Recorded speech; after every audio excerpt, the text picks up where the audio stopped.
মণিপুরের চন্ডাল জেলার নতুন সমতল গ্রামের কাছে 14ই মে বড়সড় জঙ্গি দমন অভিযান চালায় আসাম রাইফেলস। গোপন সূত্রে খবর পেয়ে সেনা অভিযান শুরু হয়। সে সময় জঙ্গিরা হঠাৎ গুলি চালাতে শুরু করে। জবাবে সেনা পাল্টা গুলি চালায়। এই গুলির লড়াইয়ে অন্তত 10 জন জঙ্গি মারা যায়। এছাড়া ঘটনাস্থল থেকে সেনা উদ্ধার করে অনেক আগ্নেয়াস্ত্র ও গুলি। এই ঘটনাকে সেনাবাহিনীর বড় সাফল্য বলে জানিয়েছে। একই দিকে রাজ্যের অন্য জায়গায়ও অভিযান চালিয়ে ধরা হয়েছে 12 জন জঙ্গি এবং 2 জন বেআইনি অস্ত্র ব্যবসায়ীকে। এই ধৃতদের মধ্যে রয়েছে বেশ কয়েকটি নিষিদ্ধ জঙ্গি সংগঠন, যেমন পিএলএ, কেসিপি, কেওয়াইকেএল, পিআরএপিএকে এবং ইউএনএলএফ। তাদের কাছ থেকে অস্ত্র ও গুলি উদ্ধার হয়েছে। পুলিশ সূত্রে খবর, এই অভিযান এখনো চলছে।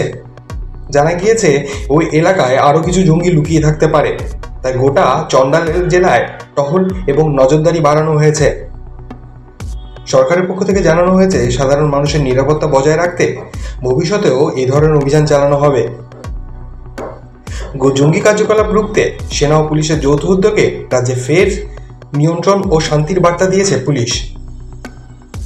এই ভিডিওটি যদি ভালো লেগে থাকে তবে লাইক করুন, শেয়ার করুন, সাবস্ক্রাইব করুন এবং কমেন্ট করতে ভুলবেন না।